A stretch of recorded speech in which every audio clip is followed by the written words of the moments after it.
அனைவருக்கும் வணக்கம் ஃப்ரெண்ட்ஸ். நம்ம டிஎன்எஸ்டிசி மாணவர்கள் தேர்வுக்கு தயாராகிட்டுருக்காங்க. அவங்களுக்கான கிளாஸஸ் டெய்லி தியரி கிளாஸஸ் போயிட்டுருக்கு. அப்புறம் அதனோட கொஸ்டின்ஸும் நாங்கள் கொடுத்துக்கிட்டு இருக்கோம். அந்த வகையில் நம்ம இன்றைக்கி பார்க்க போகிறது என்ன அப்படின்னு பார்த்திங்கன்னா, பாகனியல் பாடத்தில் சாப்டர் 7 உயவு செய்யும் அமைப்பு, அதை பற்றி தான் பார்க்க போகிறோம். சரிங்களா? உயவு செய்யும் அமைப்பு அப்படின்னா என்ன அப்படின்னு பார்த்திங்கன்னா, இதுக்கு முன்னாடி நிறையா பார்த்தோம். நம்ம என்ஜினோட வகைகள் பார்த்தோம். என்ஜின் எப்படி வேலை செய்யுது, அதனோட எப்படி குளிர்விக்கப்படுது, அப்படி ஒவ்வொரு அமைப்பும் பார்த்துட்டே வரோம். அந்த இதில் இன்றைக்கி உயவு செய்யும் அமைப்பு. சரிங்களா? உயவு செய்கிறதுனா என்னது? ஒரு 2 பொருள் ஓடிக்கிட்டு இருக்கும்போது 2 உராய்ஞ்சு அதில் தேய்மானமோ ஏதோ ஏற்படாமல் அதை தடுக்கிறது தான் உயவு செய்கிறது அப்படின்னு சொல்லி சொல்கிறோம். சரிங்களா? இப்போ உயவு செய்யும் அமைப்பு அப்படின்னு பார்த்திங்கன்னா, crank shaft, piston, cylinder, connecting rod, rocker arm, camshaft ஆகிய பாகங்கள் இயக்கத்தினால் உராய்வும் அதிக வெப்பமும் அடையுது. சரிங்களா? இப்போ இந்த இது பார்ட்ஸ்லாம் ஒன்றுக்கு ஒன்று என்ன செய்யும்? உராய்ஞ்சிக்கிடும். சரின்னு அதனோட இயக்கத்தினால உராயும் போது வெப்பம் அதிகமாக ஏற்படுது.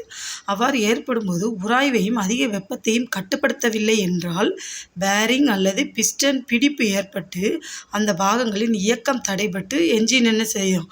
சுழல்வது நின்றுவிடக்கூடும். சரிங்களா? அதை நம்ம தடுக்கலை, அந்த உராய்வையும் அந்த வெப்பத்தை தடுக்கலைன்னு என்ன செய்யும்? பேரிங்கு பிஸ்டனில் என்ன செய்யுமா? பிடிப்பு ஏற்பட்டுரும். ரெண்டும் சேர்ந்து ஒன்றா சேர்ந்து பிடிச்சிக்கிட்டுன்னா என்ன செய்யாது? என்ஜின் சுழலாது. சரிங்களா? மேற்கூறிய பாகங்கள் உராய்வு மற்றும் மேற்கூறிய பாகங்கள் உராய்வு, அது என்னென்ன பாகங்கள்லாம் கிராங்க் ஷாஃப்ட், பிஸ்டன், சிலிண்டர், இந்த பாகங்கள் உராய்வு மற்றும் வெப்பத்தால் பாதிப்படையாமல் உயவு எண்ணெய் மூலம் கட்டுப்படுத்தும் அமைப்பு உயவு செய்யும் அமைப்பு. சரிங்களா? இதுதான் உயவு செய்யும் அமைப்பு. இப்போ பார்த்தீங்கன்னா, இந்த படத்தில் உயவு செய்யும் அமைப்பில் நமக்கு சில பார்ட்ஸ் கொடுத்துருக்காங்க. அது என்னென்னு இப்போ பார்க்கலாம். இதில் பார்த்தீங்கன்னா ஃபஸ்ட்டு கொடுத்துருக்கிறது இது என்னென்னா ராக்கர் ஆர்ம் ஷாஃப்ட். சரிங்களா? இந்த ஃபஸ்ட்டு இது ராக்கர் ஆர்ம் ஷாஃப்ட். அடுத்து ரெண்டாவது இது என்னன்னு பார்த்தீங்கன்னா சிலிண்டர் ரெண்டாவது உள்ளது. அடுத்து அதுக்குள்ளே உள்ளது மூணாவது பிஸ்டன். ஓகேங்களா? அடுத்து இது நாலாவது கேம் ஷாஃப்ட். ஓகேவா? அடுத்து இது அஞ்சாவது ஆயில் டெலிவரி கேலரிகள். இதில் எங்கே இருக்குதுன்னு பார்த்துக்கோங்க. ஓகேங்களா? எந்த இடத்துல இது இருக்குது? அஞ்சாவது உள்ளது ஆயில் டெலிவரி கேலரிகள். அடுத்து இதை பார்த்தீங்கன்னா இதுதான் ஆயில் பம்ப். ஆறாவது உள்ளது ஆயில் பம்ப். அடுத்து இது ஏழாவது. இதுதான் என்னது அப்படின்னு பார்த்தீங்கன்னா கிராங்க் கேஸில் தான் என்ன செஞ்சுருப்போம்? அந்த உயவு எண்ணெயை நம்ம சேமித்து வச்சுருப்போம். இதுதான் கிராங்க் கேஸ் 7. அடுத்து இது பார்த்தீங்கன்னா கிராங்க் ஆர்ம் ஷாஃப்ட். ஓகேங்களா? இது என்னது? Crank shaft. 8வது உள்ளது கிராங்க் ஷாஃப்ட். சரிங்களா? அடுத்து 9வது இது ஆயில் ஃபில்டர். ஆயில் பம்ப் பக்கத்தில் இது ஆயில் ஃபில்டர். இந்த 9th ஒன் சரிங்களா? இப்போ இதில் உள்ள முக்கியமான பாகங்களை நம்ம படத்தோடு பார்த்துட்டோம். இப்போ அது எப்படி வேலை செய்யுது, இந்த உயவு செய்யும் அமைப்பு எப்படி வேலை செய்யுதுன்றதை பார்க்க போகிறோம். என்ஜின் கிராங்க் கேஸினுள் உயவு எண்ணெய் என்ஜின் ஆயில் பம்ப் இயக்கத்தினால் ஆயில் ஃபில்டருக்கு எடுத்து செல்லப்பட்டு வடிகட்டப்படுகிறது. ஃபஸ்ட்டு என்ன செய்யும்? கிராங்க் கேஸில் தான் அந்த உயவு எண்ணெய் இருக்குது. நம்ம இங்கே பார்த்தோம்ல இந்த 7th ஒன், இதுதான் கிராங்க் கேஸ்ன்னு சொன்னோம். இது ஆயில். இந்த ஆயில் பம்ப்பு, இந்த பம்ப்பு மூலமாக என்ன செய்யுது? ஆயில்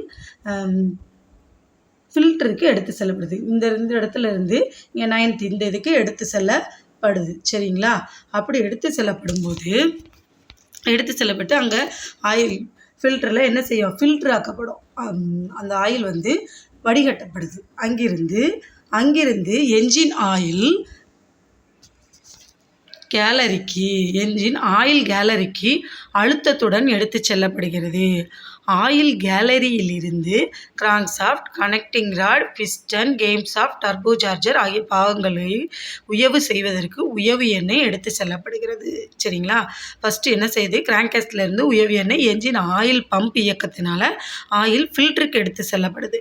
ஆயில் ஃபில்டர்லேருந்து அங்கே வடிகட்டப்பட்டு அடுத்து என்ஜின் ஆயில் கேலரிக்கு எடுத்து செல்லப்படுகிறது. இதோட அழுத்தத்தோட ஆயில் கேலரிக்கு எடுத்து செல்லப்படுது. அந்த ஆயில் கேலரியிலேருந்து தான் தான் எங்கெங்கே crank shaft, connecting rod, piston, cam shaft அந்த பாகங்களுக்கெல்லாம் இந்த உயவு எண்ணெய் எடுத்து செல்லப்படுகிறது. கேம் ஷாஃப்ட்டிற்கு உயவு எண்ணெய் வரும் பாதையில் இருந்து ராக்கர் ஆர்ம் ஷாஃப்ட்டை உயவு செய்ய உயவு எண்ணெய் எடுத்து செல்லப்படுது. கேம் ஷாஃப்ட்டிற்கு அந்த வர்ற பாதையில் என்னது இருக்குது, ராக்கர் ஆர்ம் இருக்குது. அந்த ராக்கர் ஆர்முக்கும் இது வந்து எடுத்து செல்லப்படுது. சரிதா? இயங்கும் பாகங்களுக்கும் பேரிங்குகளுக்கும் இடையில் உயவு எண்ணெய் செலுத்தப்படும் போது உராய்வு குறைக்கப்பட்டு, சரிங்களா, அது உராய்வு, அந்த உராய்வில் வந்து அது என்ன செய்யும், குறைக்கப்பட்டு இயங்கும் பாகங்கள் வெப்பமடையாமலும் கட்டுப்படுத்தப்படுகிறது. இவ்வாறு உயவு செய்யும் அமைப்பு வேலை செய்கிறது. சரிங்களா? இந்த ஆயில் எல்லா இடத்துலையும் படுறப்ப அந்த உராய்வு வந்து கொஞ்சம் குறைஞ்சிரும். சரிங்களா? குறைஞ்சி அதில் ஏற்படுற வெப்பமும் ஏற்படாமல் கட்டுப்படுத்தப்படுது. இதுதான் என்ன செய்யுது, இப்படி தான் என்ன செய்யுது, இந்த உயவு செய்யும் அமைப்பு வேலை செய்யுது. இப்போ இந்த உயவு செய்யும் அமைப்பில் உள்ள பாகங்களை பற்றி இப்போ பார்க்கலாம். சரிங்களா? இது வந்து என்ஜின் ஆயில் பம்ப். இது என்னது, என்ஜின் ஆயில் பம்ப். இது எப்படி எங்கே இருக்குது, எப்படி வேலை செய்யுதுன்னு பார்ப்போம். என்ஜின் பிளாக்கின் அடிப்பாகத்தில் பொருத்தப்பட்டுள்ளது. என்ஜின் பிளாக்கின் அடிப்பாகத்தில் பொருத்தப்பட்டுள்ளது. உயவு எண்ணெயை உயர் அழுத்தத்தில் என்ஜினின் பல பாகங்களுக்கு ஆயில் ஃபில்டர் மூலம் வடிகட்டி அனுப்புகிறது. சரிங்களா? பல பாகங்களுக்கு இதை எடுத்து செல்றதுக்கு பயன்படுது. இது தனக்கு தேவையான இயக்கத்தை டைமிங் கியரில் இருந்து பெற்றுக்கொள்கிறது. எங்கேருந்து, டைமிங் கியரில் இருந்து பெற்றுக்கிடுது. அடுத்து பார்த்தீங்கன்னா என்ஜின் ஆயில் ஃபில்டர் மற்றும் ஆயில் கூலர். இது எங்கே இருக்குது, என்ஜின் பிளாக். இதுதான் வந்து ஆயில் கூலர். சரிங்களா? என்ஜின் பிளாக்குடன் பொருத்தப்பட்டுள்ளது. என்ஜின் ஆயிலை வடிகட்டி சுத்தம் செய்வதுடன் குளிர வைக்கிறது. சரிங்களா? இது என்ஜின் பிளாக்கோட பொருத்தப்பட்டிருக்கு. அப்புறம் பார்த்தீங்கன்னா ஆயில் கேலரி. என்னது, ஆயில் கேலரி. ஓகேவா? இது என்ஜின் பிளாக்கில் அமைக்கப்பட்டுள்ளது. இங்கிருந்து தான் என்ஜினின் பல பாகங்களுக்கு தேவையான உயவு எண்ணெய் எடுத்து செல்லப்படுகிறது. எங்கேருந்து, ஆயில் கேலரியிலேருந்து தான் பல பாகங்களுக்கு உயவு எண்ணெய் எடுத்து செல்லப்படுகிறது. அப்புறம் அந்த எண்ணெயை பற்றி பார்க்குறோம். என்ஜின் கிராங்க் கேஸில் சேமித்து வைக்கப்படுகிறது. அந்த உயவு ஆயில் எங்கே சேமித்து வைக்கப்படுதுன்னு சொன்னோமா, உயவு எண்ணெய்னாலும் என்ஜின் ஆயில்னாலும் ரெண்டுமே ஒன்று தான். சரிங்களா? என்ஜின் ஆயிலை தான் நம்ம உயவு செய்கிறதுக்கு பயன்படுறதுனால உயவு எண்ணெய் அப்படின்னு சொல்லி சொல்கிறோம். ஓகேங்களா? என்ஜின் கிராங்க் கேஸில் சேமித்து வைக்கப்படுகிறது. என்ஜின் பாகங்களை உயவு செய்ய பயன்படுத்தப்படுகிறது. சாதாரணமாக கனரக வாகனங்களில் 15 W to 40 W வரைக்கும் ஆயில் உபயோகப்படுத்தப்படுகிறது. கனரக வாகனங்களில் எவ்வளோ இருக்குது, 15 Wலேருந்து யூஸ் பண்ணுறோம். ஓகேங்களா? ஆயில் நிரப்பும் கொள்ளளவு, ஒவ்வொரு வாகனத்துலேயும் ஆயில் நிரப்பும் கொள்ளளவு எவ்வளவுன்னு பார்க்கலாம். லேலண்ட் வாகனத்தில் 10.5 லிட்டரு ஆயில் வந்து நம்ம நிரப்பி வச்சுக்க முடியும். அடுத்து டாட்டா வாகனத்தில் 15.3 லிட்டர். இது வந்து கொஸ்டினில் கேட்குறலாம். ஓகேங்களா? லேலண்ட் வாகனத்தில் 10.5, டாட்டா வாகனத்தில் 15.3. அடுத்து இதனோட பாகங்கள். கிராங்க் கேஸ் என்ன செய்யுது, என்ஜின் இந்த பார்த்தீங்களா, இதுதான் கிராங்க் கேஸ். என்ஜின் உயவு செய்வதற்கு தேவையான உயவு எண்ணெய் இதில் சேமித்து வைக்கப்படுகிறது. இது என்ஜின் பிளாக்கின் அடிப்பாகத்தில் பொருத்தப்பட்டுள்ளது. சரிங்களா? அது என்னது, என்ஜின் அடிப்பாகத்தில் பொருத்தப்பட்டிருக்கிறது. அப்புறம் ஆயில் ப்ரெஷர் கேட்ச். இது எங்கே பொருத்தப்பட்டிருக்கு அப்படின்னு பார்த்தீங்கன்னா, இந்த டேஷ்போர்டு. இந்த போர்டு நம்ம பார்த்துருப்போம், இதிலெல்லாம் போகும்போது முன்னாடி இருக்கும் டேஷ்போர்டில் பொருத்தப்பட்டுள்ளது. இதன் மூலம் என்ஜின் ஆயில் அழுத்தத்தை ஓட்டுநர் தெரிந்து கொள்ளலாம். சரிங்களா? ஆயிலோட அழுத்தம் வந்து எவ்வளோ இருக்குது அப்படின்றத ஓட்டுநர் என்ன செஞ்சுக்கலாம், தெரிஞ்சுக்கலாம். அதுக்காக தான் இது வந்து எங்கே பொருத்தப்பட்டிருக்கு, டேஷ்போர்டில் ஓட்டுநர் உட்காந்துப்போ அதுக்கு முன்னாடி உள்ள போர்டில் பொருத்தப்பட்டிருக்கிறது. ஒரு வாகனத்தில் இருக்க வேண்டிய என்ஜின் ஆயில் அழுத்தத்தின் அளவு. ஒரு வாகனத்தில் அதனோட ஆயில் அழுத்த அளவு எவ்வளோ இருக்கணும், அதுக்கு மேலே போகலையா அப்படின்றத நம்ம பார்த்துக்கலாம். சரிங்களா? என்ஜின் உச்ச வேகமாக இருக்கும்போது, என்ஜின் அதிகமாக ஸ்பீடாக ஒர்க் ஆகிக்கிட்டு இருக்கும்போது எவ்வளவு அதனோட ஆயிலினோட அழுத்த அளவு எவ்வளோ இருக்கும் ஒவ்வொரு வாகனத்துலேயும் பார்க்கணும். லேலண்ட் வாகனத்தில் எவ்வளோ இருக்கும்னா 4.5 முதல் 4.8 வரை இருக்கும். அதே டாட்டா வாகனத்தில் பார்த்தீங்கன்னா 6.0 முதல் 8.0 வரைக்கும் இருக்கும். சரிங்களா? என்ஜின் வேகமாக உச்ச வேகத்தில் இருக்கிறப்ப.